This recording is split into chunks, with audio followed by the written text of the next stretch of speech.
diverse places, and famines and pestilences, and fearful sights and great signs shall there be from the heavens.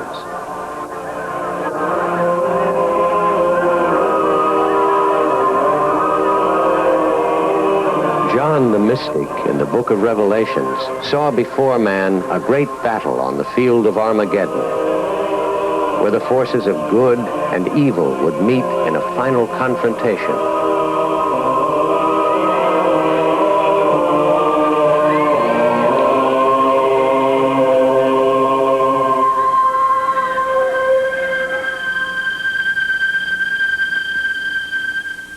After the time of Christ, the prophecies continued, although they were no longer a part of the scriptures. Among the later prophets, there was a physician who holds a certain fascination. His name was Michel de Notre Dame, known to his followers as Nostradamus.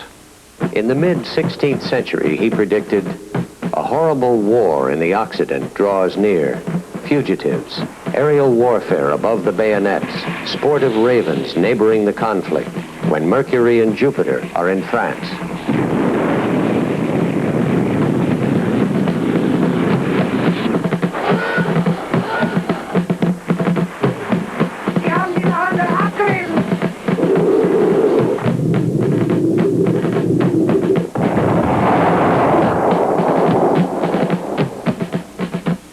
He also predicted, from the Aryan heights there shall arise one both elevated and obscure.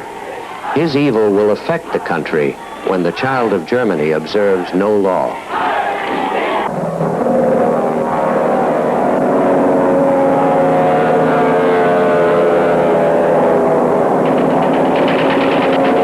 The followers of Nostradamus believe he successfully predicted World War I and World War II centuries before they occurred.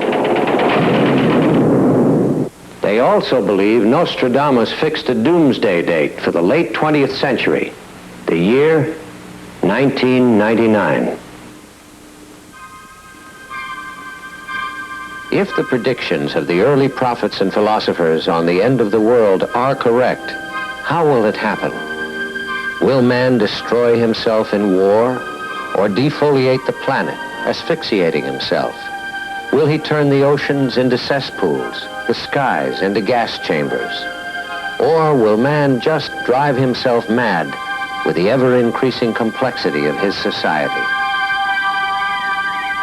To men like noted author and psychologist Dr. Sam Keen, the study of the conflicting forces within man reveals our innermost fears. We're living under the threat of apocalypse, and for the first time it's real. And so that brings a kind of crisis in hope.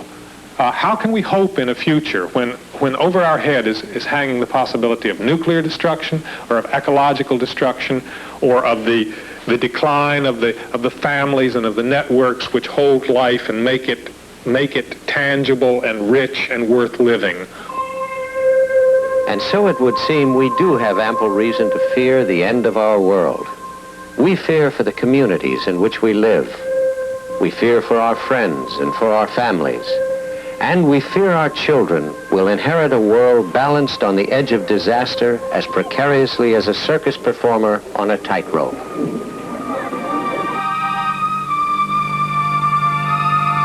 The ancient sorcerers, prophets, and philosophers are gone. But their fears of Earth being devastated by powers beyond our control still linger with us. Today's doomsday prophets, scientists, scholars, and specialists in every field focus directly on man's selfish progress and what he is doing to planet Earth.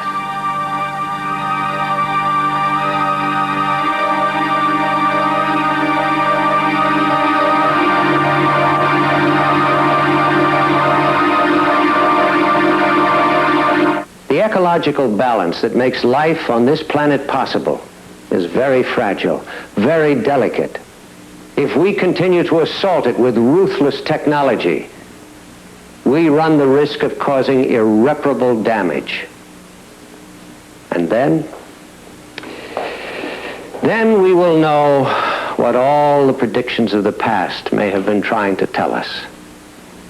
that as soon as man gained the power to do so, he himself would destroy the world.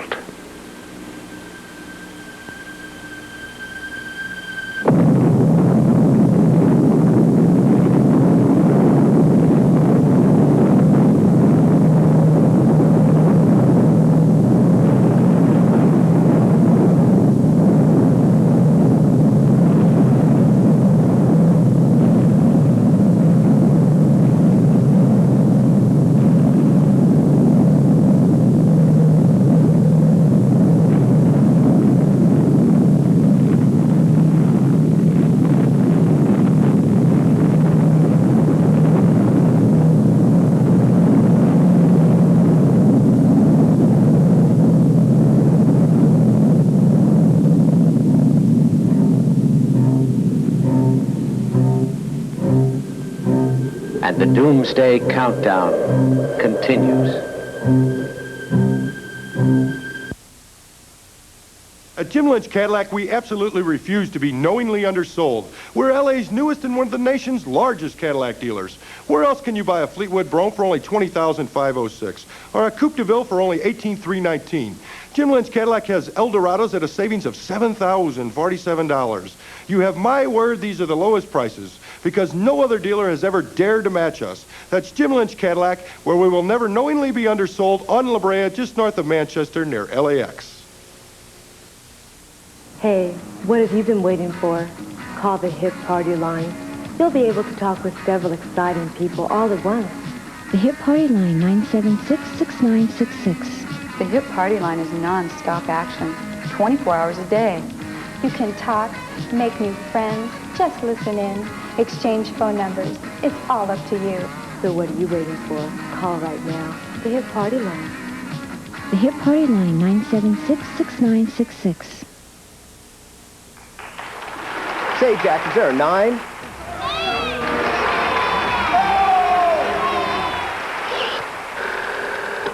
How about an 8? Is there an 8 up there?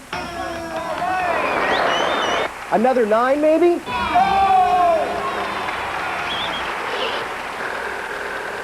Listen, I want to buy a vowel. Give me an 8. All right, 976-9898. What did I win? It may be the nuclear bomb that confronts civilization with the specter of disaster, but the path to doomsday did not begin in the 20th century.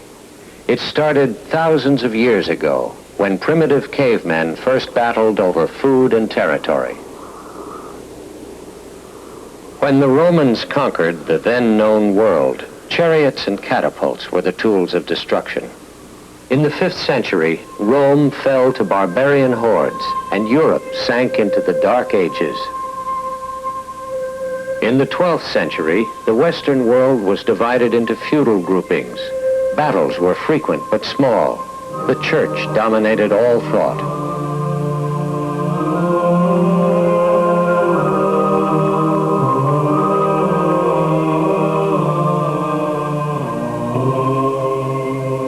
With the discovery of the New World, the weapons of warfare took on new dimensions.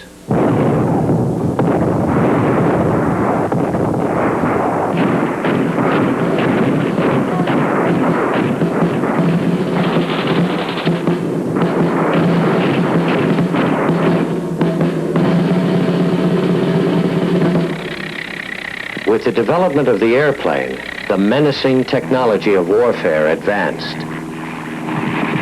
Man entered a new era of terrifying dimension.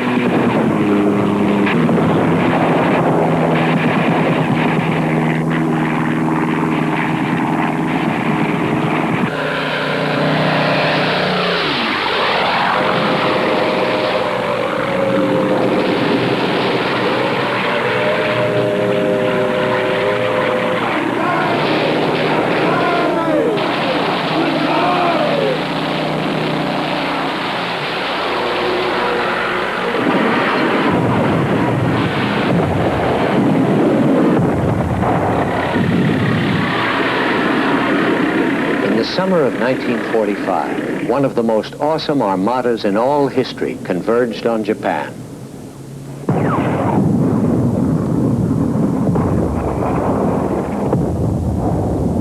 Japanese, driven slowly from island to island by Allied forces in the Pacific, retreated homeward.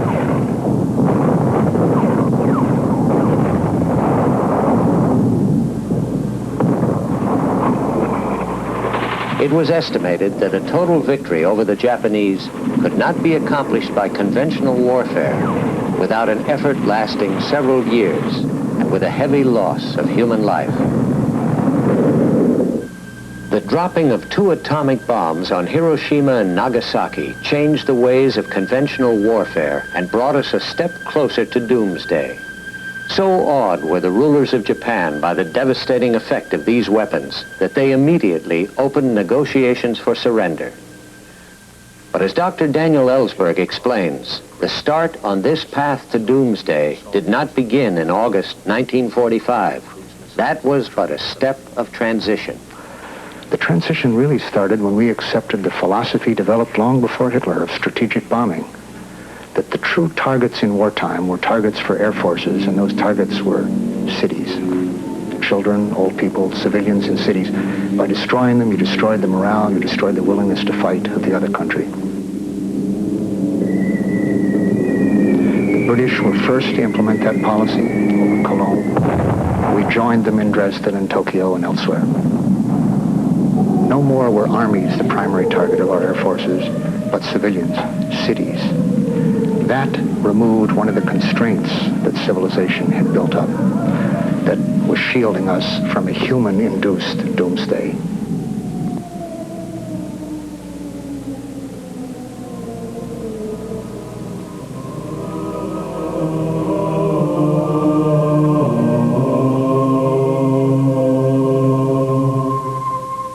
The atom bomb then came along as a way of doing that more efficiently, but it didn't really change the level of destruction it was possible to inflict.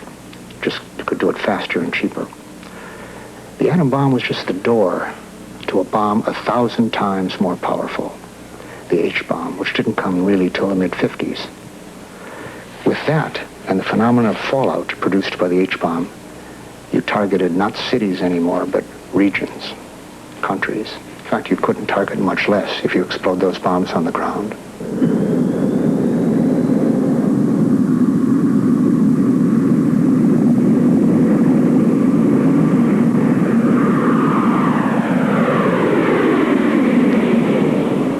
The power of these early atomic weapons is as nothing compared to the current arsenals amassed by the United States and the Soviet Union. Each possesses the equivalent of hundreds of thousands of those bombs that were dropped on Hiroshima and Nagasaki. A fraction of either of these arsenals could destroy all life on planet Earth. Every city in Europe, in America, in Russia is now the target of a weapon that's been paid for, designed by Americans or by Russians, produced, deployed, ready to go, most of them on 10 minutes' notice. They're there right now. Thus far, the superpowers have maintained a delicate balance of power. Conventional warfare has continued as a means of settling political disputes, but only through a tacit agreement based on the fear of horrible retaliation have no nuclear weapons been used in any war since 1945. How long can this fragile understanding continue?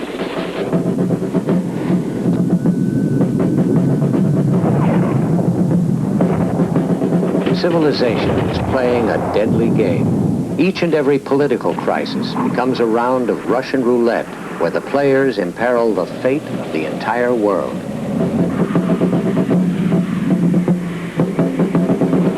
The number of possible players rises as the nuclear club expands.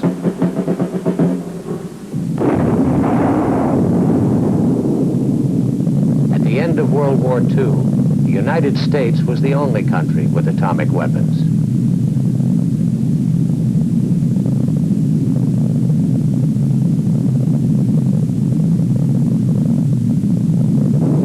In 1949, the USSR entered the nuclear arena.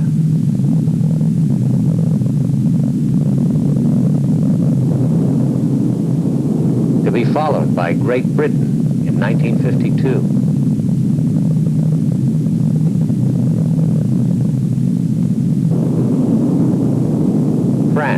in 1960.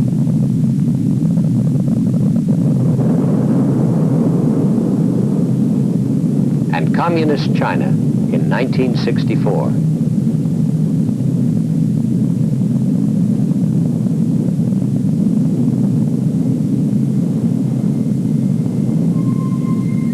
By the year 2000, over half the nations of the world may possess the ability to produce nuclear weapons. And if current estimates are realized, there will be sufficient nuclear devices available to annihilate every living creature on Earth hundreds of times over.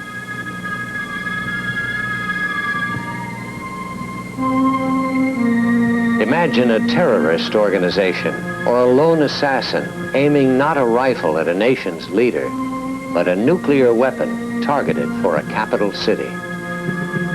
Even under the tight control of the current nuclear powers, the threat of a thermonuclear accident is very real.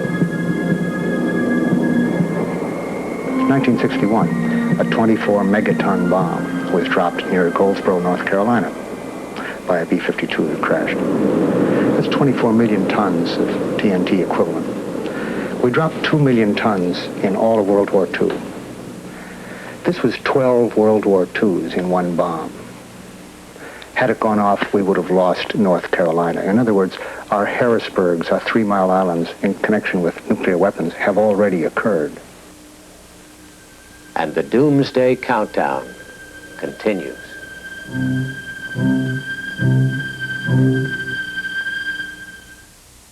Tonight, John Belushi will enter the world of the bizarre. What do you say, neighbor? The neighbors are here, and no one is safe from their corrupting power. You wouldn't want me to have to spank you now, would you? It isn't always easy to love thy neighbor. Mona! Who goes there? Cyril Keith. Dan Aykroyd stars as John Belushi Week continues with Neighbors tonight at 8 on Channel 13. 976-3334, a number you can call to meet someone new. Well, I'm blonde hair, blue eyes. Are you good looking? I think so. 976-3334, where Los Angeles singles get together 24 hours a day. How about Friday night at 7? Oh, terrific. I'll wear my new miniskirt. You'll love it. That sounds terrific. 976-3334. It's fun. It's exciting. It's fantastic. I called. Why don't you? Crazy glue, strong enough to hold this man suspended in midair. Bonds almost anything. A plastic knob, a plastic plug, a rubber boot, a metal brooch, a fishing rod, a cycle grip, model planes and model trains, a doorknob screw, a flashlight case, the broken trim on any car. And Crazy Glue also comes in this pen. Just press to apply. No drip, no clog. Crazy Glue works like crazy. Tube or pen. Get some today. The country's gone crazy. Crazy, crazy glue. Why I'm easy. Hi, is anyone there? Hello. Yeah. Hi. We're all here. It's just like a party. He said that. I can't wait for him to call back. It's easy to listen. Keep on the line. The fun's just started. It's fun. Let's all talk again tomorrow. It's easy to be friendly. Call 976-EASY, the adult party line. Talk with up to 8 people at once. $2 plus toll if any.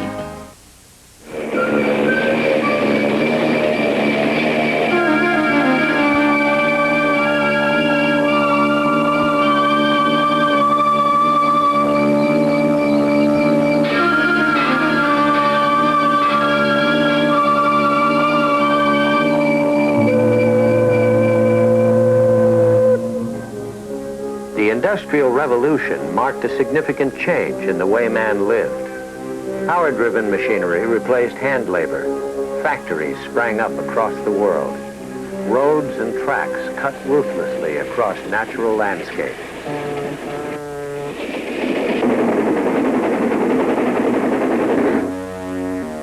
In his quest for energy, man turned to what he thought was a steady and infinite resource, the earth. Soon coal had replaced wood in the furnaces and boilers of industry. What precious minerals did not lie on Earth's surface, man burrowed deep into the ground to retrieve.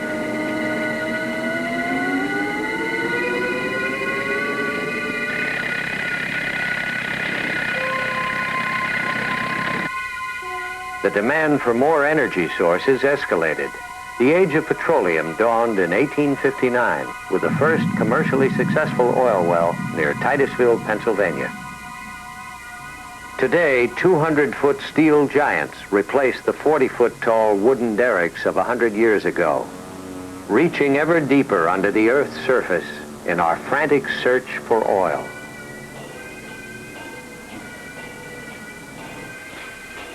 Heating oil, bottled gas, diesel fuel, and gasoline became additional sources of energy for man to consume. The Earth was thought to contain an inexhaustible supply of fossil fuels, but now we know better. By the year 2000, some experts fear we will have pumped every drop of oil from every well. It will all be gone. Professor Kenneth Watt believes that this could have a devastating effect on countries with high energy demands. Some people think that if the United States and the world should have sharply reduced availability of crude oil and natural gas, that the United States, being a richer country, would come through the experience better than a poor country, as, for example, India. This may not be true, however. If India were to have sharply reduced availability of crude oil and natural gas, it would really have very little effect on the society. They don't even know what these things are now in many parts of the country. On the other hand, if cities like Los Angeles and Houston were to have sharply reduced availability of crude oil and natural gas, the cities would come to a screeching, grinding halt.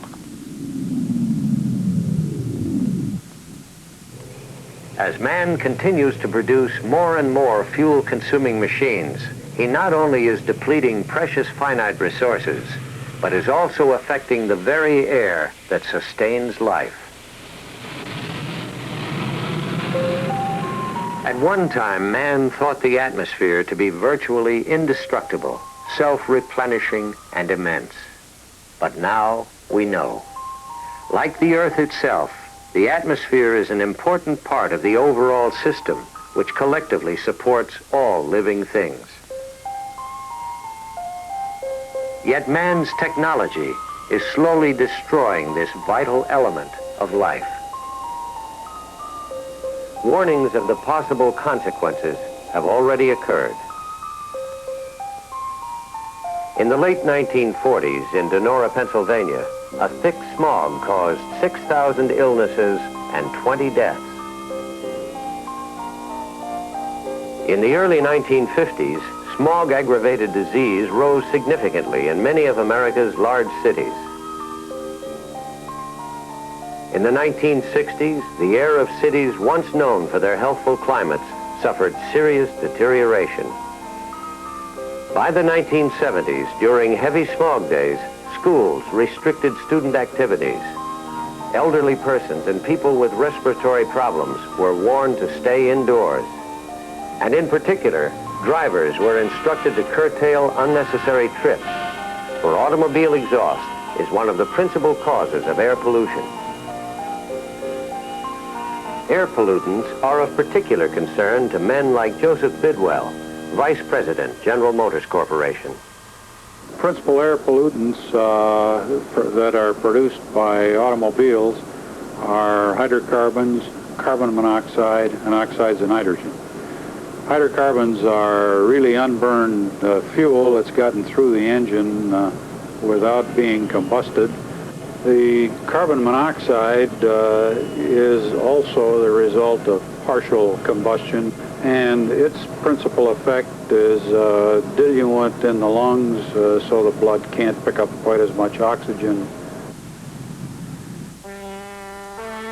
Not only man, but the plants, trees, and the animals around him suffer from bad air. A case in point. In 1968, California citrus growers estimated that crop losses as a result of smog cost them $33 million. Because of the choking smog, rich farmlands produce less. In 1979, this amounted to as much as 50% of the crop damage in some areas.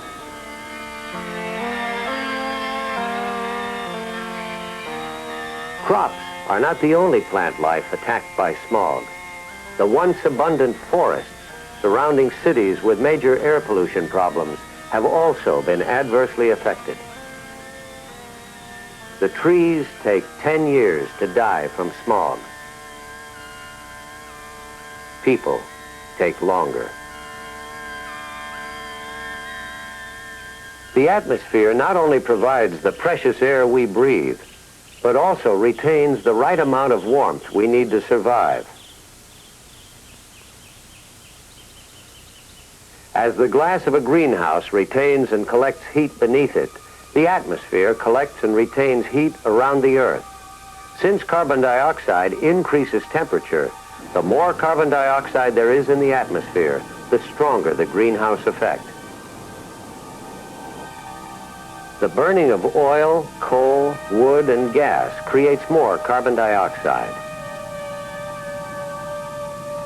Green plants and trees absorb this and give off oxygen that sustains life. However, as we destroy these resources, the natural cycle is being altered. Man eliminates the amount of vegetation on the Earth by using these resources for energy and by clearing the land for his ever-expanding population. At the same time, the machines of industry give off more carbon dioxide and ever further unbalance this cycle. Dr. Walter Westman has studied the resultant effect of the greenhouse phenomenon on the Earth. And our problem is that the more energy we use, the more heat we're releasing. And releasing it now at a rate where it is building up in the lower atmosphere faster than it gets dissipated out into the universe. So that, for example, around cities, we're measuring mean annual temperatures as much as 10 degrees Fahrenheit higher than the surrounding unurbanized areas. What effect will this increase of heat have on our global weather patterns? What do scientists perceive as long-range problems? Climatologists are estimating that at present rates of increase in energy use, we may find ourselves increasing the global mean temperature by anywhere between 1 and 3 degrees. Now that is a small number, but it's a large enough change to start melting the polar ice caps.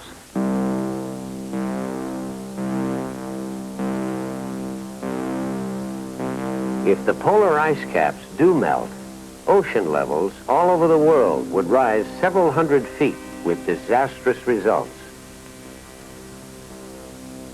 Many of the world's cities could disappear under the water.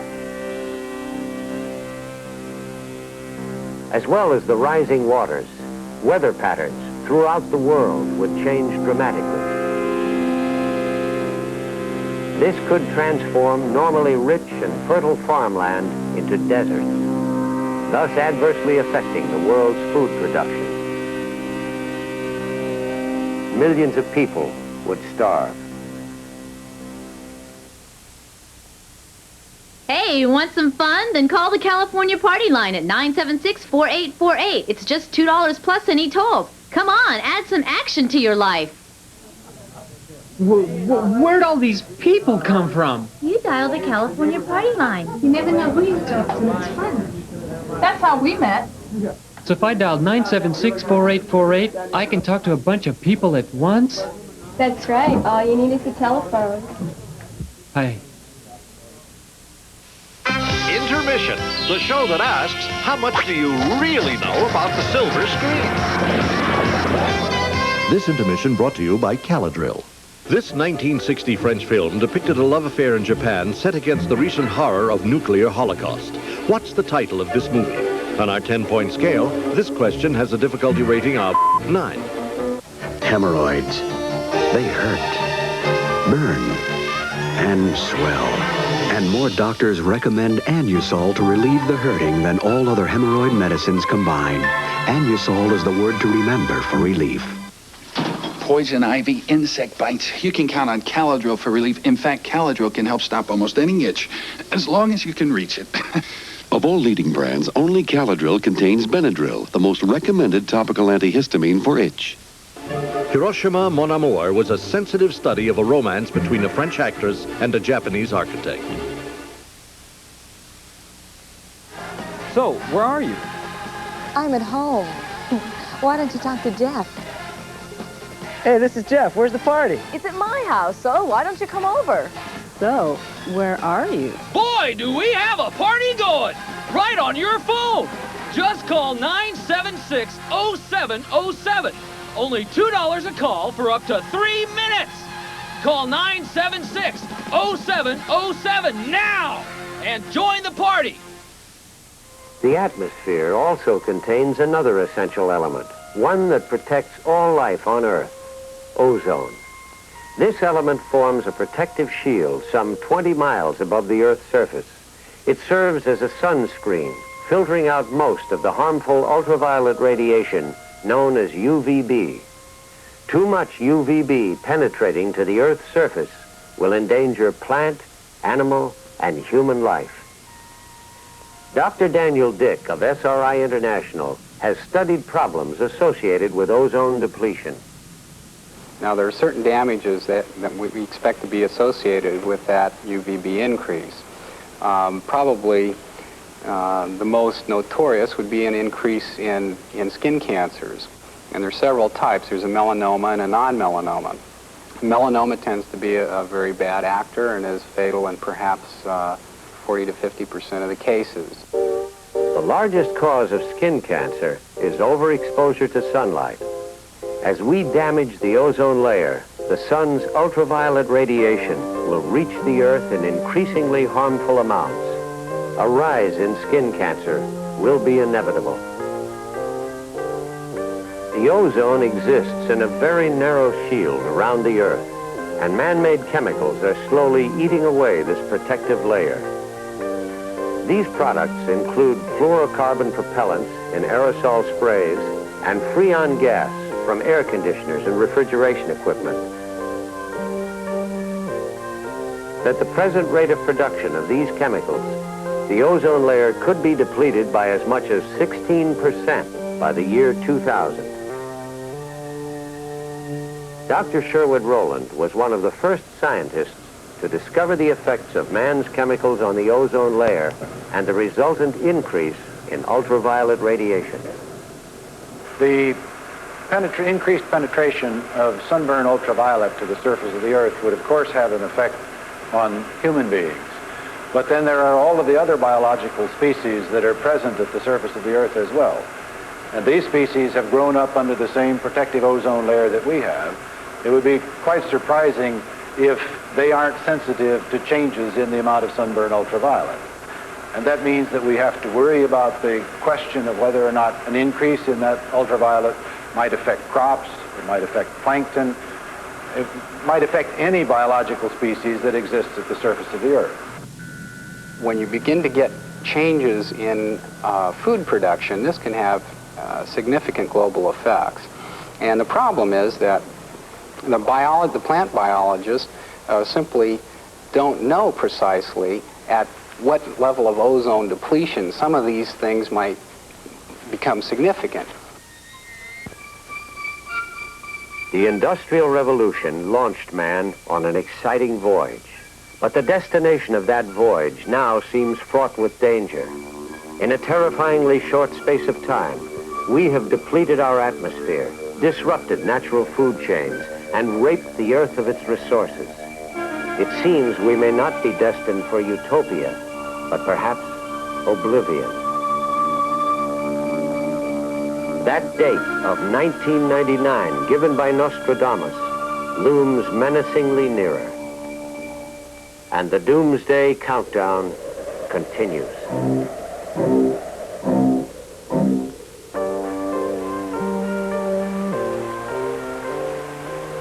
Two-thirds of the world is covered with water, one of the basic requirements for life. As ocean water supports sea life, fresh water supports all life on the land. Yet our spreading technology and our constant demand for new products is resulting in a slow destruction of this essential resource. As Dr. Irving Lyon explains, where pollution is added to any aspect of the environment, it will ultimately affect this most basic requirement of life. You know, in evaluating the damage to our life support system from all of these contaminants and poisons in the environment, you have to remember that air pollution today is the pollution of our soil and rivers tomorrow and pollution of the oceans the day after.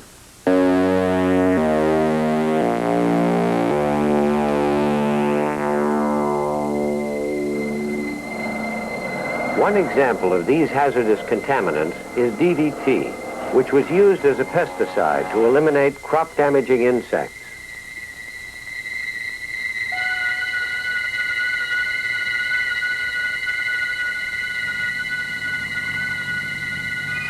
DDT was discovered in 1939 and was viewed as the ideal pesticide in the 1940s and 50s. Farm production thrived, but in using this chemical pesticide, man did not consider its long-term consequences on nature's delicate balance. The chemical he spread on the land seeped into the rivers and poisoned underground water supplies. The detrimental effects of DDT first became apparent near a major manufacturing plant in Southern California. After batches of the chemical were produced, wastes were washed into the sewer system and eventually found their way into the ocean. It did not take long before environmental damages became noticeable. For example, the thin eggshell problem in brown pelicans. DDT was also discovered in the fat tissues of certain animals. This accumulation of the chemical could be released all at once during the stress of pregnancy. And the substances are very toxic because many of them are new to nature.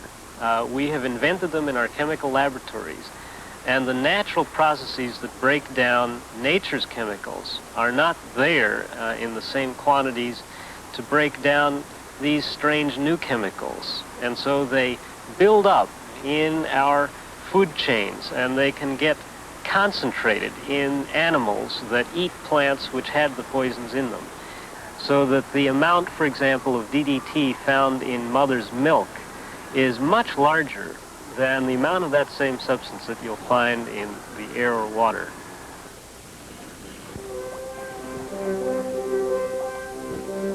DDT was designed as a poison. It did its job almost too well. The history of this pesticide proves we cannot introduce a substance into the environmental system without setting off a chain reaction that affects all life. DDT has been banned in many countries, but dozens of related toxic chemicals appear each year. The effect of toxic substances like DDT on our environment is of concern to government officials involved in public and environmental health. Dr. Donald Lyman. We'd like to know whether chemicals now in use, being produced now, are toxic or poisonous to human beings. There are problems with that. First is the problem of the numbers of compounds being produced. There's a very large number. Another part of the problem is the nature of the testing itself. We test the chemicals by injecting them into animals and into cell lines in test tubes. But what is safe to an animal or a cell line in a test tube is not necessarily safe to a human being. And the poisons themselves are not the only problem. When these dangerous chemicals are manufactured, waste byproducts are created, about 92 billion pounds a year. What does man do with these poisonous wastes? The federal government tells us there may be as many as 3,000 unknown hazardous waste dump sites around the country. These would be places where extremely hazardous waste has been deposited after use for disposal. Now, a number of these substances are probably biodegradable and they will disappear with time. A number of them, though, are not. And some are known to be highly dangerous and toxic. You can be poisoned when these things leach into the groundwater surrounding the dump site. And you can can be poisoned through that. You may breathe it in, but as dangerous substances known to be hazardous to your health, there is a human threat implied.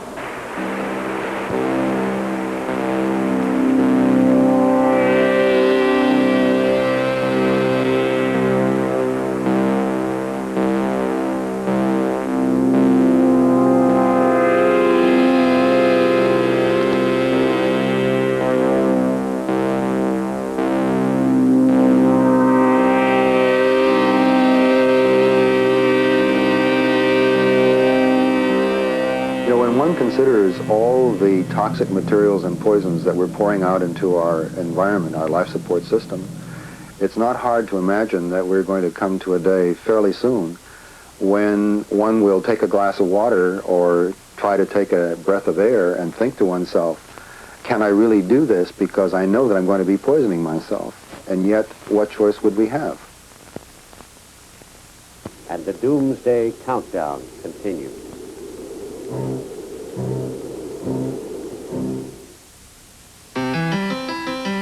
Remember when you were young and the world seemed brighter? Success and happiness were just around the corner. What happened?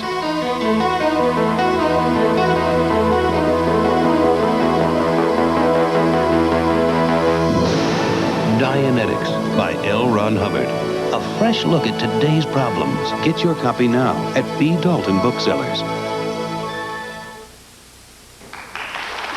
Say, Jack, is there a 9?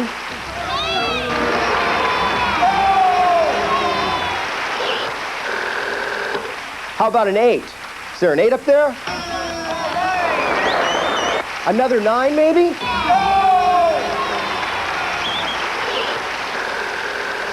Listen, I want to buy a valve. Give me an 8. All right, 9769898. What did I win? Is your car ready? Is your car ready for the Memorial Day weekend? Hi, everybody, I'm Chick Hearn, and you can get it ready and save plenty right now during Discount Tire Center's giant Memorial Day sale on Michelin tires. We've got Michelin radials on sale for as low as $21.95. That's right, Michelin's as low as $21.95. It's Discount Tire Center's giant Memorial Day sale on now. Discount Tire Centers. We cut prices, not quality.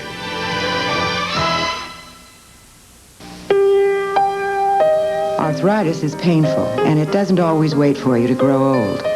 Rheumatoid arthritis strikes children. Its causes are different from adult arthritis, but the pain's the same. Children with arthritis, like adults, require specialized treatment. Orthopedic Hospital in Los Angeles helps arthritis victims, including children whose parents can't pay. But it depends upon community support. Your support. Give today.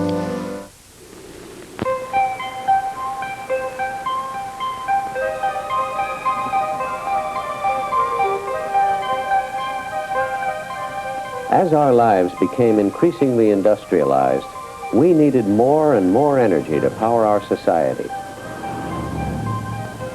Each facet of our lives, from the simplest to the most complex machine, depended on nature's resources: wood, coal, oil, and minerals. As our technology grew, we were able to harness more volatile, more explosive resources.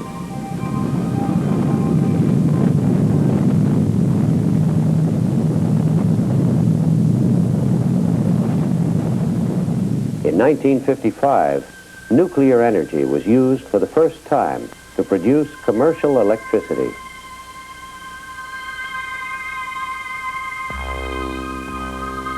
Proponents of the atom claimed it was clean, efficient, inexpensive, and safe. It seemed almost too good to be true. As we learned more about this new energy source, as we developed the complex mechanisms necessary to harness its powers, we came upon problems, frightening problems. The nuclear reactor is based on a very simple principle of heat exchange. The reactor heats water, the water turns to steam, and the steam turns generators to make electricity. The frightening dangers in nuclear energy come from the reaction process itself. Nuclear fission produces incredible heat. Even after the plant is turned off, it still produces substantial energy. An elaborate cooling system is designed to both monitor and control the nuclear reaction. Should the system fail, temperatures in the reactor would soar. The consequences would be disastrous. In 1976, 3 men resigned from a major manufacturer of nuclear plants, partly because of their fears for reactor safety. Nuclear engineer Richard Hubbard was one of them. Now, inside that core of the reactor, there's the radiation equivalent to 1,000 Hiroshima bombs. If you took the water away, within minutes, the fuel would start to melt. It would start to give off the radiation. There's various scenarios developed of how the pressure might build up such that that reactor pressure vessel would rupture and come out through then sending that out through the containment, and would eventually have a cloud of radiation. That would be the worst possible accident. The China syndrome sort of accident was the fuel would start to melt. It would then fall down to the bottom of the pressure vessel, and that's like a pressure cooker that the reactor is housed in. It'd take about an hour, it'd melt through that steel container, then it would fall down to the concrete at the base of the reactor building. And it'd take about 20-some hours to melt through that concrete and then into the groundwater, and some of it might have enough energy it would come up through the soil, through fissures, and we'd get the radiation that way. Unfortunately, the dangers of nuclear energy are not theoretical. There is already a tragic history of accidents. November 1977. 60,000 gallons of contaminated water leaks into the Columbia River near Seattle, Washington. 1 month later, radioactive fuel leaks into an elevator. 4 technicians are contaminated. October 1966. An experimental breeder reactor partially melts down when a cooling system jams. For months, officials feared the fuel would melt further. There was talk of evacuating the population of Detroit. 1961. Nuclear energy claims its first human victims. The site, the Atomic Energy Commission's National Reactor Testing Station, 40 miles outside of Idaho Falls, Idaho. The following information regarding this nuclear accident has been obtained from official government records. The scenes you are about to see were compiled from government films. The reactor, known as SL-1, was designed to service remote military installations with power and space heat. Its capacity was 200 kilowatts of electricity, enough to serve the needs of about 200 people.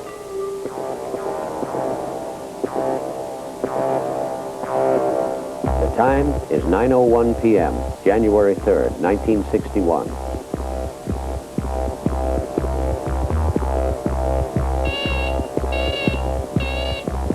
Alarms sound at Fire Station Number 1, Fire Station Number 2, and the Communications Center of the Atomic Energy Commission's Idaho Operations Office. 9:11 p.m. Firemen arrive at the reactor. It looks to be deserted. A telephone call to the control room brings no response. All gates to the area are padlocked. A guard arrives to unlock the door to the administration building.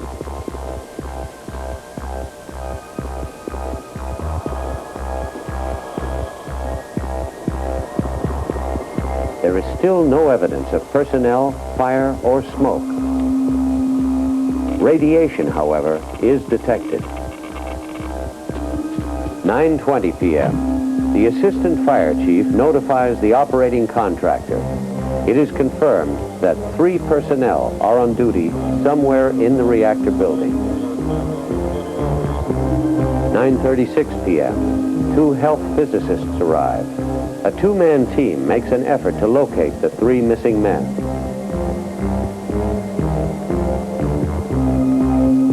The control room is deserted. As they continue toward the reactor, their radiation detection equipment flashes almost off the scale, past 200 R per hour. R, or REM, is a radiation measurement. The average person receives up to 5 rems of radiation exposure per year. This comes from natural background radiation, medical x-rays, and the like. 200 rems per hour translates into more than 40 years of naturally accumulated radiation exposure in 1 hour. That is what these men are being exposed to in some parts of the building. Acting quickly, they managed to spot 2 of the technicians, one dead. The other appears to be still alive. A 5-man team returns to the reactor room and rescues the man still alive.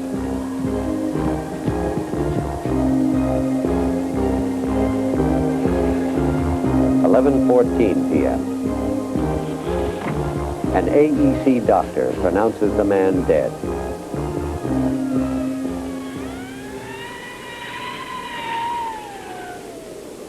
Later that same night, another team discovers the missing 3rd technician. He is lodged in the ceiling, dead. Thursday, John Belushi is a real killer in his first film ever. And he's about to string up Jack Nicholson, an outlaw who's a little down on his luck. Then I'll take him. You want him? According to the law, I can claim him, right? But only as a husband. Please take your clothes off, Mr. Moon. You can always tell a virgin on account of the whites of the eyes ain't clear. Christopher Lloyd stars with Jack Nicholson and Mary Steenburgen going south Thursday at 8 on Channel 13. Hey, you want some fun? Then call the California Party Line at 976-4848. It's just $2 plus any tolls. Come on, add some action to your life. Where'd all these people come from? You dial the California Party Line. You never know who you talk to. It's fun. That's how we met. So if I dialed 976-4848, I can talk to a bunch of people at once? That's right. All you need is a telephone. Hi.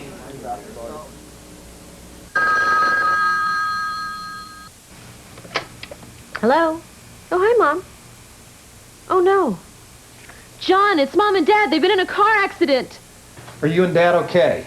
Have you called an attorney yet? They can't afford that. With American Legal Service, there's no fees until they collect. Oh, that's right. They can help them. Call 800-543-LAWS. Mom, please call right now, okay? We love you. Why do you read TV Guide? I like to read the stories. Why do you have to read TV Guide with gloves on? Because it's hot. Sizzling hot. If you don't read TV Guide this week, you might be missing something. Daybreak. The skies above the site are monitored for airborne radioactivity. The reactor building exterior must be surveyed from the ground. Fire and ambulance equipment must be decontaminated. Medical checkups of entry personnel are carried out. The greatest of precautions must be taken for people working in contaminated areas, including face masks, badges to measure radiation, 2 pairs of gloves, 2 pairs of shoe covers, and 2 sets of protective clothing. All openings in garments must be taped to prevent seepage of contamination. The teams are thoroughly briefed. A 1-minute time limit is set for all work in high radiation areas. January 4th. Plans are laid to remove one of the 2 men inside the reactor room. The teams work in 2-man relays. The first carry the body from the reactor operating floor to the control room. The second take the body from the control room to the outside.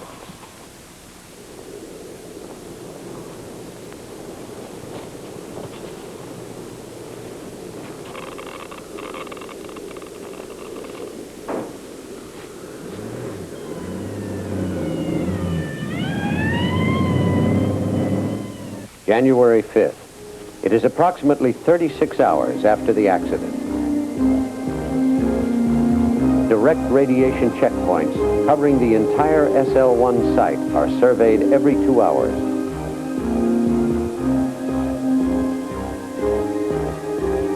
Official photographers, accompanied by health physicists, enter the high radiation zone at the outer edges of the reactor. to obtain pictures crucial to the removal of the third body.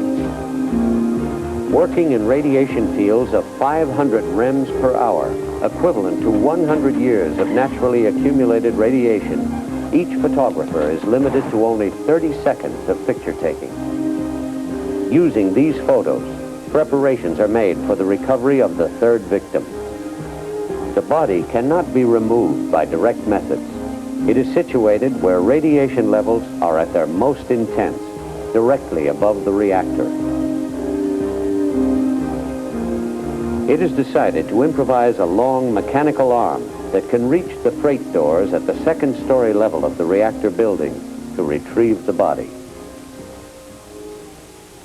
January 9th, 6 days after the accident, the remains are transported to a shielded facility for decontamination.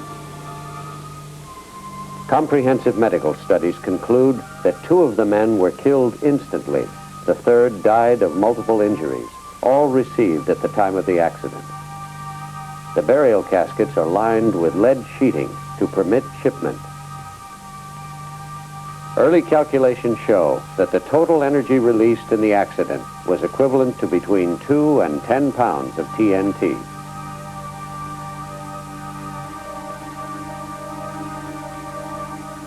Cleanup operations continue. Beginning shortly after the accident, the access road to the reactor is regularly scanned for contamination. Wherever possible, vacuum cleaners are used to remove radioactive materials.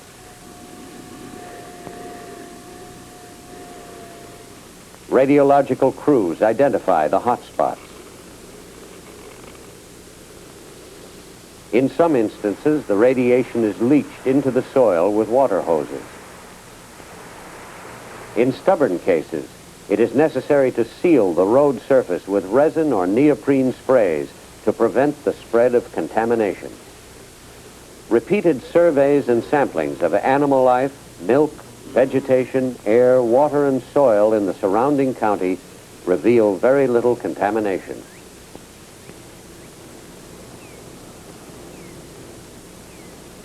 It is decided to dismantle the building, remove the reactor vessel for further analysis, and return the site to a habitable condition.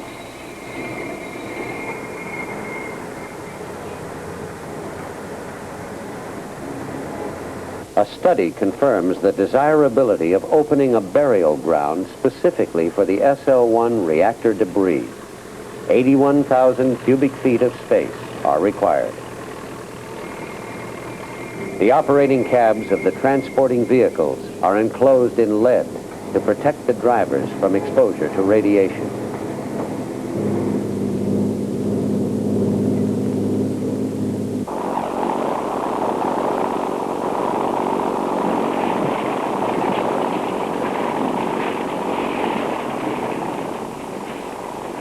But what caused the SL-1 explosion?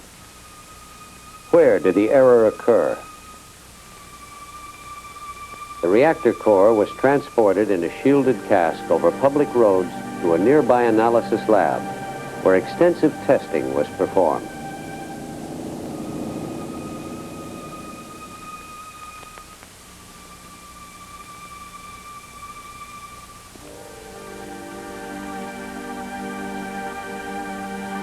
The direct cause of the accident appears to have been manual withdrawal of the central control rod blade by one or more of the crew members, considerably beyond the limits specified in maintenance procedures.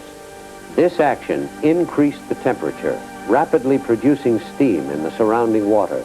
The steam pushed a slug of water upward from the core. As it struck the reactor vessel, the vessel jumped 9 feet. This sequence of events took less than 4 seconds. Final conclusions determined that this accident, which resulted in a partial meltdown, was caused by human error. This accident occurred on January 3rd, 1961. It took 18 months to complete the recovery program. Over 1,200 people participated in the operation.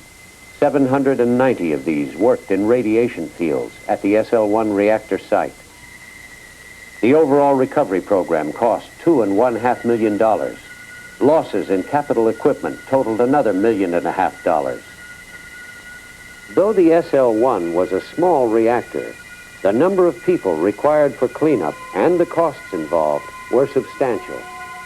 One can imagine what might happen if today, not an SL-1, but one of our modern massive reactors with 1,000 times the generating capabilities were to melt down. The potential dangers are virtually incomprehensible. Although current nuclear reactor technology and safety systems have greatly improved since the SL-1 accident in 1961, in March 1979, a meltdown almost occurred at the 3 Mile Island nuclear reactor near Harrisburg, Pennsylvania. Human error has also been cited in its near disastrous conclusion. 10 million people were prepared for evacuation. If a meltdown had occurred at 3 Mile Island, it's very possible that this molten mass would have gone right straight through the reactor vessel, the containment, and down into the ground, hit the water table, and there would have undergone a horrendous explosion, and it would have contaminated almost the entire waterway, serving the drinking water needs and irrigation needs of millions of people in the areas toward New York and possibly down into the upper mid-Atlantic states. The stuff that would have been spewed out into the air would have poisoned the entire atmosphere, perhaps for hundreds of square miles around. The major impact of radiation is not prompt deaths. It kills you over a long period of time. There'd be 45,000 additional deaths over the next 30 to 40 years. There would be thousands of cases of genetic defects, which would go on for generations.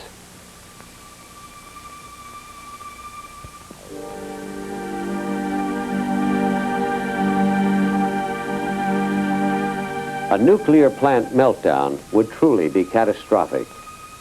However, reactor accidents are only one of the dangers presented by nuclear energy. Reactor fuel, once its energy is spent, nevertheless remains highly radioactive. Some portions of it remain toxic for thousands of years. How can we safely eliminate these waste products? If we bury them, their containers might be damaged by earthquakes or erosion.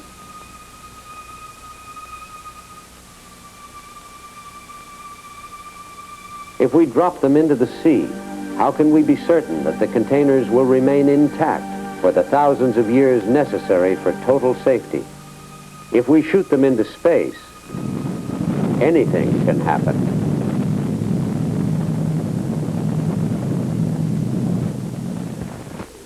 And the Doomsday countdown continues. What's his name? That's right. John Belushi's a hard-hitting reporter. Blair Brown's a hard-hearted nature lover. Their love pulls them together, but their careers tear them apart. John Belushi. I can get to the head, there's the refrigerator. What more is there in life? And Blair Brown share a cross-country love affair. I'm crazy about you. I don't know what to do about it. I love you too. I'll go as far as Cedar Rapids. Continental Divide, Friday at 8 on Channel 13. Are women interested in male potency? Yes. I know what my man went through when he was questioning himself, and I was questioning both of us. Fortunately, he cared enough to find the solution. The Primus Solution, an innovation in the treatment of male potency problems by the Primus Medical Group. Their doctors considered everything and prescribed MP, a male potency treatment developed centuries ago in Africa. If you're a man who wants the best for both of you. Primus in Los Angeles, 461-4404 or 800-433-3063. So, where are you? I'm at home. Why don't you talk to Jeff? Hey, this is Jeff. Where's the party? It's at my house, so why don't you come over? So, where are you? Boy, do we have a party going! Right on your phone! Just call 976-0707. Only $2 a call for up to 3 minutes. Call 976-0707 now and join the party. Guess what? It doesn't get any easier after this place. In fact, a lot of who we end up being begins right here. because we learned so much here. Some good things and some, you know. But here's a good one. Learn to say no to drinking and to drugs. Sure, sometimes it takes a lot of courage to say no.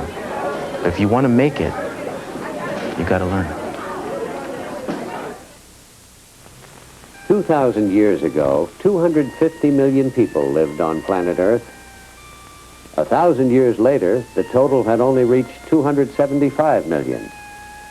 Yet less than 1,000 years later, in 1900, the world's population had more than tripled to 1 billion people. And since then, it has quadrupled.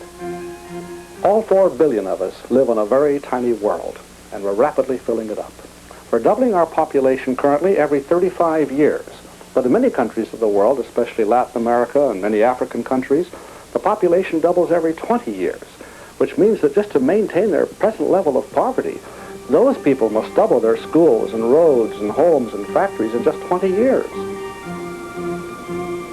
We are already feeling the effects of this population crunch: human suffering, environmental disaster, political turmoil. Dr. Garrett Hardin has closely examined the plight of governments and how they deal with this problem. Many political problems are, in essence, population problems. They appear to us to be political because that's the way we've been used to thinking of them. But we should start looking at the population side, too. The countries of Southeast Asia are increasing at about 2.5% per year, which is higher than the world average of 2%. What is such a country to do with the excess people that are being produced in this way?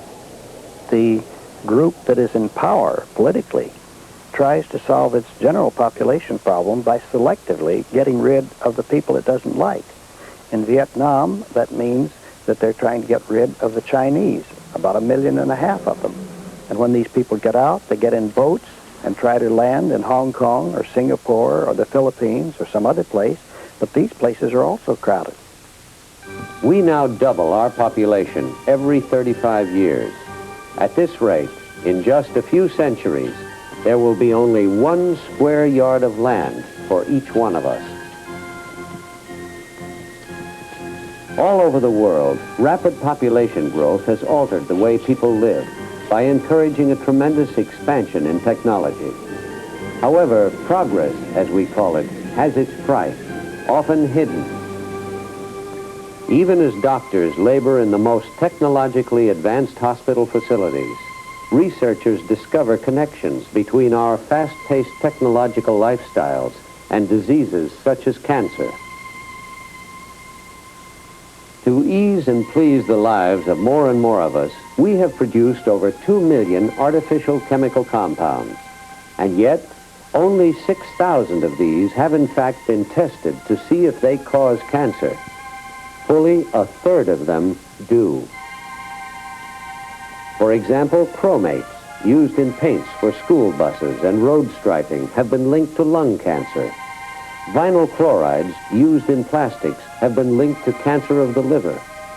These manufactured chemical compounds are so widely used, it's nearly impossible to remove them from our lives. Even so, as Dr. Gussie Higgins explains, some people knowingly increase the risk. The substances, the triggers that create the cancer are the irritants that affect the normal cell, that causes the mutation, and the cancer develops. For instance, lung cancer, 30 years ago, was a rare cancer. Now it is the #1 cancer in adult men, and it's also been noted to increase in women, and this is directly related to the smoking. These cancer-causing elements in our lives compound each other. As the poisons mount, the ability of our bodies to fight them off is undermined. How long do we have before these overwhelm us? Dr. Linus Pauling, 2-time Nobel Prize winner, describes the crisis.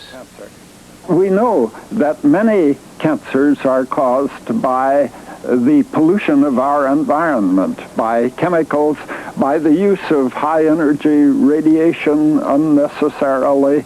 The estimates differ. Some people say that 80% of all cancers are man-made.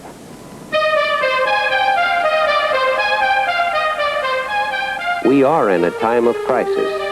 We need all our mental resources to see our way through. And yet, on the one hand, we are bombarded by all the wonders of the electronic age. Television, computers, automation. And on the other hand, we are threatened by an ominous blanket of invisible smog, electromagnetic energy. There are thousands of broadcasting transmitters, thousands of radar dishes, tens of thousands of miles of overhead high voltage lines.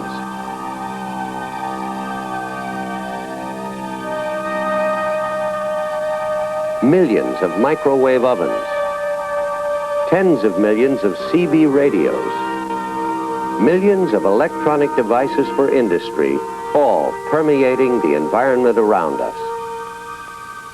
Just how much of a threat is this? Initial studies prove alarming. High-tension wires provide a clear example. As far away as 500 feet, radiated energy can affect blood chemistry and heart rhythms. Even 1,000 feet away, human behavior is altered as reaction times lag. In Finland, the number of cancer cases dramatically increased when a large radar station was installed just across the Russian border.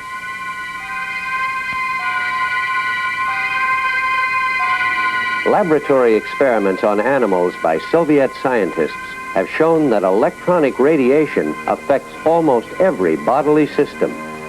Microwaves produce chromosomal damage. Embryos subjected to electronic radiation displayed brain damage and deformed spinal cords. This electronic radiation is all around us. Just how much can we take? Not only does radiation cause damage to our bodies and to our environment, but other things in our environment, like a whole host of chemicals, also cause damage to our bodies and our environment. For example, these include pesticides, herbicides, insecticides, smog, smoking, manufacturing, processing chemicals, and so on, and the burial sites in and around where people live. So it isn't a question of just getting a biological damaging effect or an insult from radiation, but you can get these damaging effects from all of these materials. And since they are all hitting us in any part of our environment, wherever we are, you get the additive effect of all of them together. And that is really worse than any one of them or any group of them. And the Doomsday Countdown continues.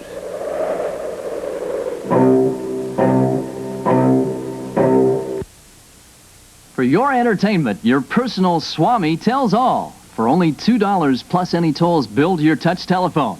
Call now 976-WISH. Future and love. 976-WISH. Money and health. 976-WISH. Your lucky lotto numbers. 976-WISH. The Swami knows your perfect match. 976-WISH. Call now. 976-WISH right now. Why I'm easy. Hi, is anyone there? Hello. Yeah. Hi. We're all here. It's just like a party. He said that. I can't wait for him to call back. It's easy to listen. Keep on the line. The fun's just started. It's fun. Let's all talk again tomorrow. It's easy to be friendly. Call 976-EASY, the adult party line. Talk with up to 8 people at once. $2 plus toll if any. This is Joe Namath. One of the most devastating things about AIDS is that it's touched so many young people, doctors, lawyers, teachers, businessmen and women, farm hands and factory workers, and yes, even athletes. Now, you can't get AIDS from a handshake or from eating in a restaurant. And armed with the facts, you don't have to get AIDS at all, because AIDS is preventable. Please take the time to find out how. For more information about AIDS, call the AIDS Project Los Angeles. Make a commitment to life. We live in a finite world. Each day we seem to be thrust even closer together. Our society overwhelms us with complexities, our economy with fears and insecurities. The social environment is slowly poisoned, and as we struggle to cope, our minds become more confused, threatened and intimidated. Is it any wonder that we feel lost and helpless? We're all living in conditions of very, very, very high stress, and that creates neurosis itself. First place, there's the breakdown of all of our ancient ideas and myths about who we are and our religious ideas. We don't have the comfort of that. We don't have common belief. We do share a common bond, our troubles, and share in the escapes from them.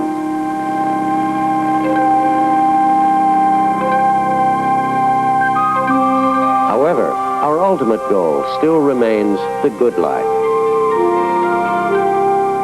That the dominant belief system in this culture at the moment is preoccupied with what the person can consume rather than with what they can produce for the rest of society.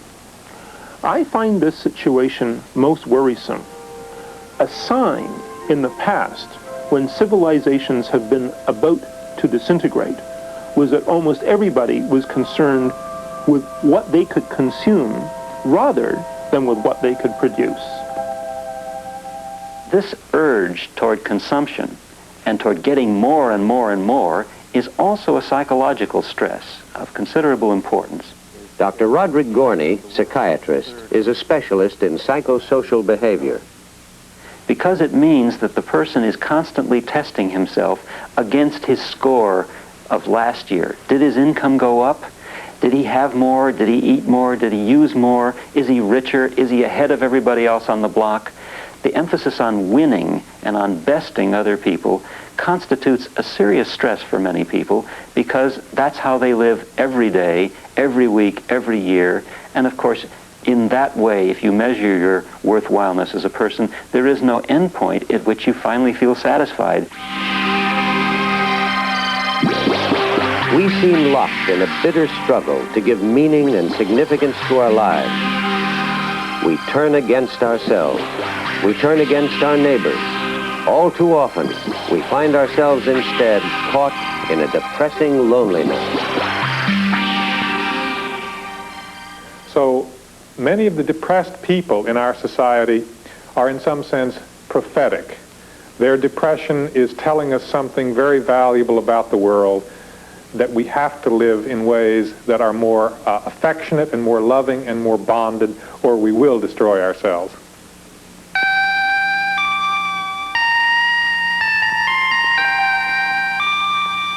Suicide. Between 1960 and 1976, the suicide rate in America rose 20%. During this period, over 2 million people attempted suicide. Corinne Hatton is a mental health counselor who has worked extensively in studying suicide. Suicide is a worldwide problem. The United States ranks about 15th. But some of the other countries that have a higher rate of suicide are Canada, West Germany, Hungary, and Japan.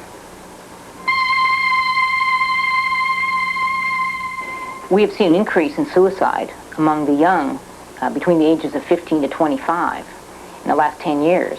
However, the increase has now dropped so that we've even seen an increase among the preteen population. And of course, parents are always concerned. These families feel pressured from the media, from schools, from their peers, that they were to blame for this young person's suicide. In 1978, the world is shocked by the largest mass suicide in history. Nearly 1,000 men, women, and children take their lives in Jonestown, Guyana. Millions around the world watch in disbelief as television unfolds the gruesome story.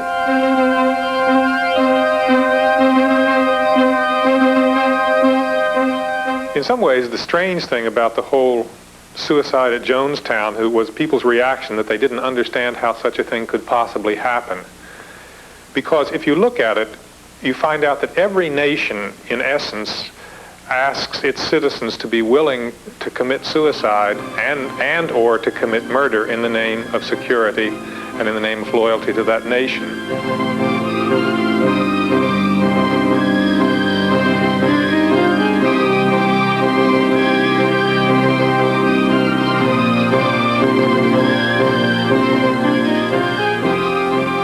We all live in Guyana now, I would say. And the solution, as I see it, is to do what the parents in Jonestown should have done. When they heard their leader telling them, trust me, I'll decide when the rehearsals are no longer rehearsal. I'll decide when to put the cyanide in the Kool-Aid. I'll decide when the time has come for us all to meet in another place. That's what each of our leaders is telling us when he says, trust me.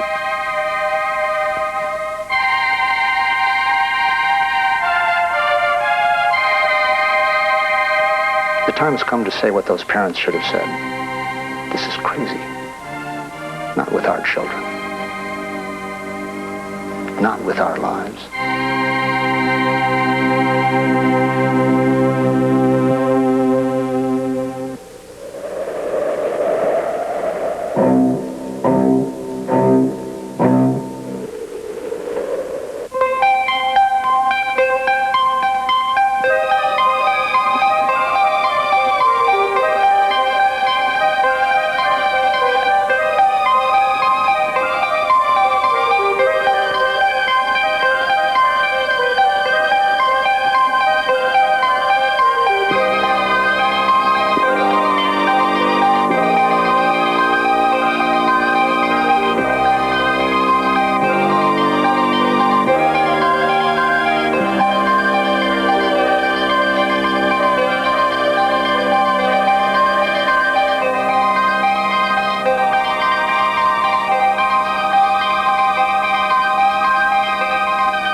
Sad to think that someday this will all be gone, that the sun will gradually expand until it reaches the earth, and all of this will be finished, over. It's not just sad, it's very frightening to me to realize that we might not have to wait 5 billion years for this to happen, that it could happen within our lifetime. There are so many ways that we can do it.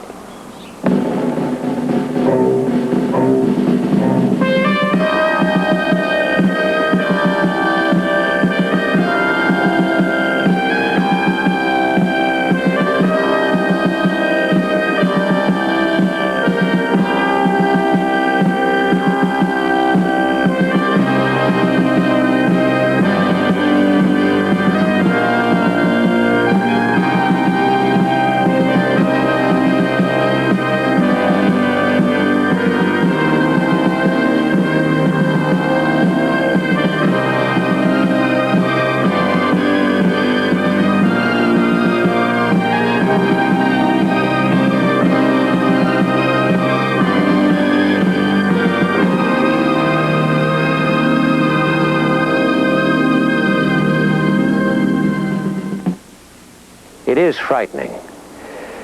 And it's no wonder that the people we talked with are so serious about trying to find ways to stop the Doomsday countdown. They know that unlike the death of the sun, these Doomsday scenarios have been created by us. We have barely scratched the surface of some of the worst problems, but at least we've taken the first crucial step by recognizing that those problems do in fact exist.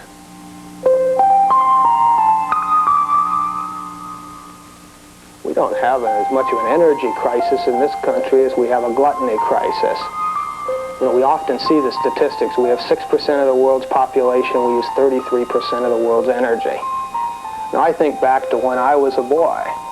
At that time, we were erecting tariffs to keep foreign oil out. This was just 20 years ago. We wanted to use our own first. Well, now we're seeing that we treated energy like it was a throwaway commodity, not a capital. and we've used it very wastefully. So the thing that we can do is, again, back to individual responsibility. We can start insulating our homes. We can get cars that have better gas mileage. We can demand that, and that's what Detroit will build, so we'll use less oil. We can use solar heaters for our hot water, and we'll save energy, and we'll save money.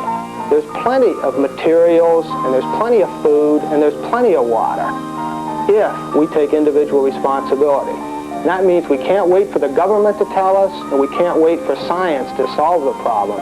What we need to do is take that individual responsibility and then begin to change the way we use our resources. And if we do that, then there will be a society for us to give to our children. So, where are you? I'm at home. Why don't you talk to Jeff? Hey, this is Jeff. Where's the party? It's at my house, so why don't you come over? So, where are you? Boy, do we have a party going! Right on your phone! Just call 976-0707. Only $2 a call for up to 3 minutes. Call 976-0707 now and join the party. Yo! Don't go to the refrigerator! We're the Barbarian Brothers! We like to show you some scenes from our movie! Do you like action? Do you like comedy? Do you like monsters? Fight or run? Run. The internationally renowned bad boys of bodybuilding. Peter and David Paul. Come on, get out of here. He's mine. No, get out. I'm doing it! I'm doing it! Go ahead.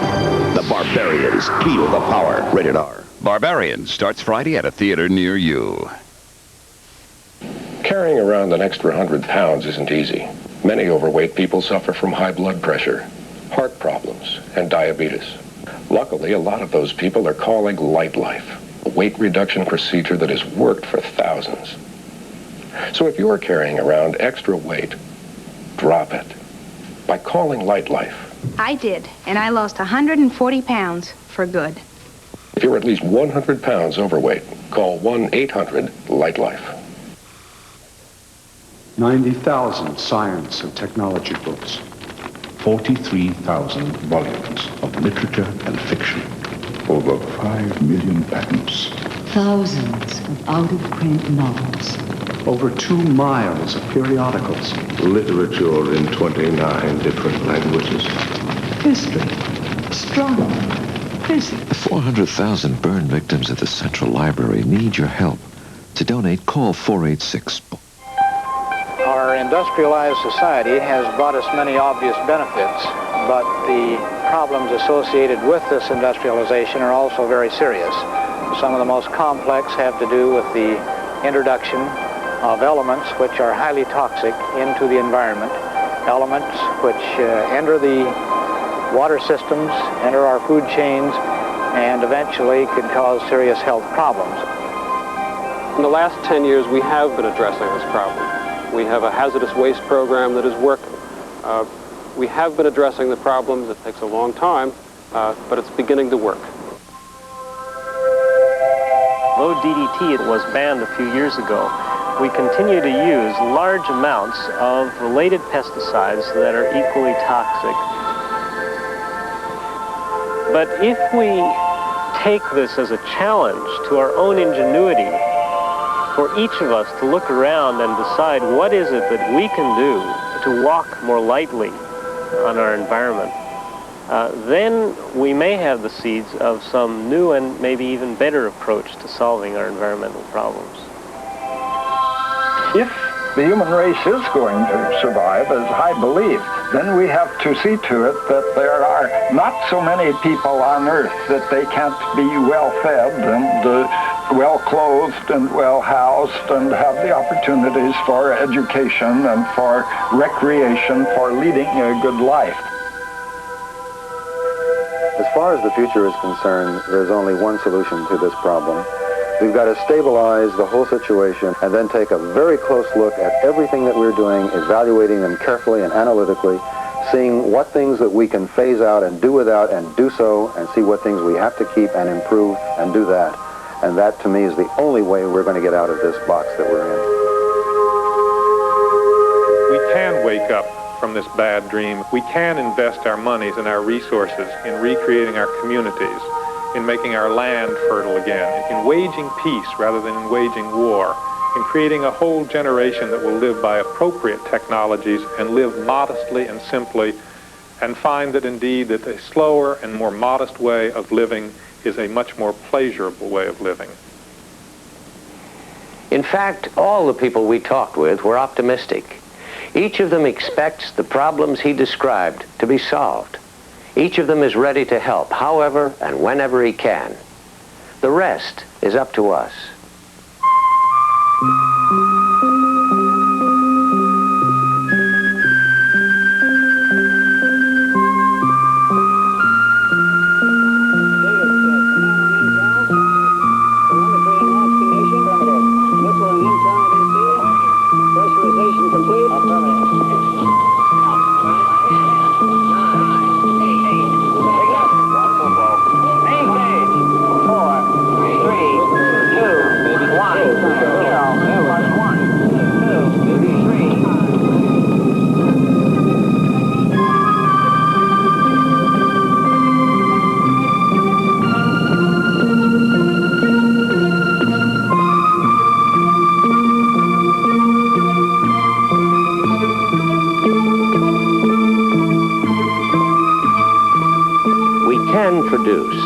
We have proven that.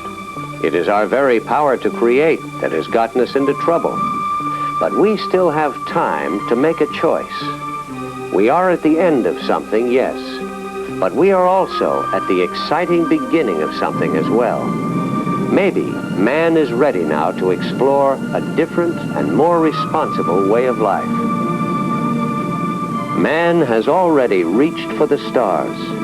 What other marvels could he contemplate and ultimately devise were he free to direct his whole thinking and being in harmony with nature and with the universe?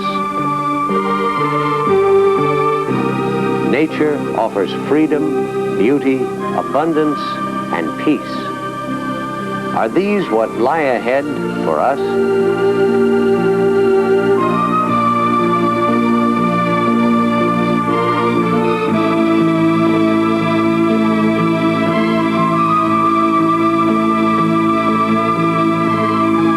There was one man among the experts who seemed very calm, very confident about the shape of things to come.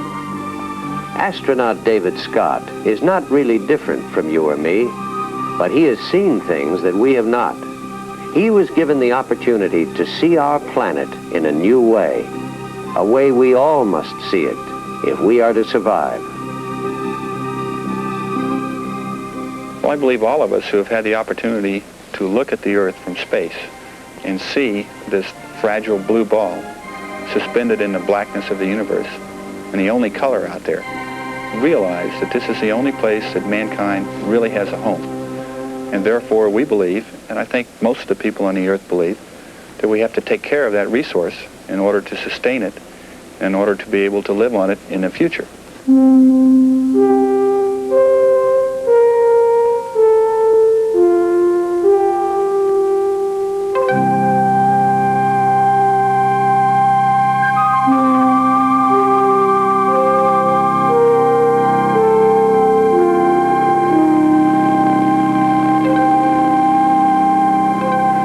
Within the last 10 years since we first landed on the moon, we've all been able to develop more of a historical perspective of what that means.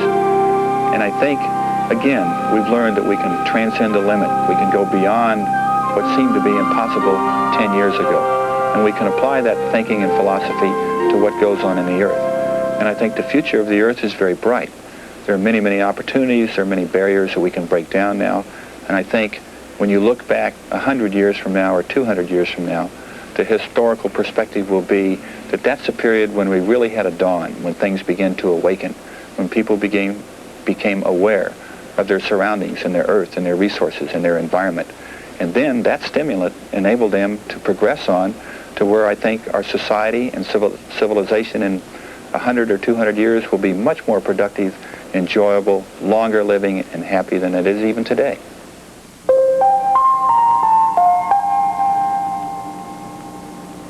Mankind has reached a critical crossroads where each of us must bear a responsibility for what will happen. The experts' optimism is based on our assuming that responsibility. If we each respond positively to the challenges we face, if we each are prepared to make the necessary changes and the necessary sacrifices, then we can escape from the apocalyptic visions that threaten our future. But we must act soon, for time is running out, and the Doomsday countdown continues.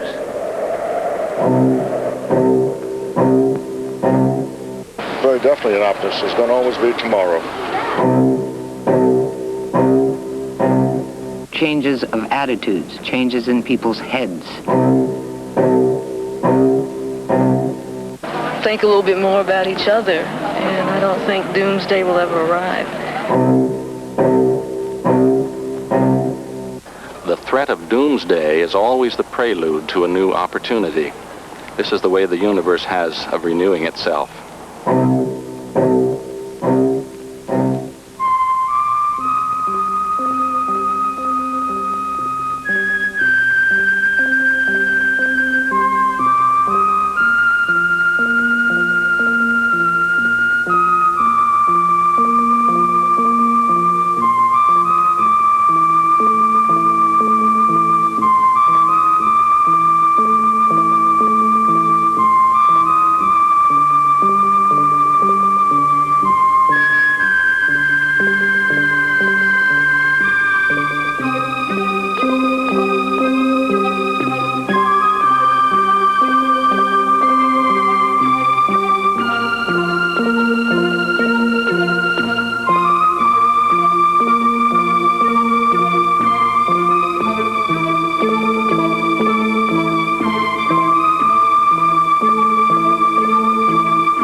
Tonight at 7, America's favorite hour of fun begins with Wheel of Fortune, followed by Jeopardy! Then at 8, John Belushi goes on a trip into the bazaar in the KCOP premiere of Neighbors with Dan Aykroyd here on Channel 13.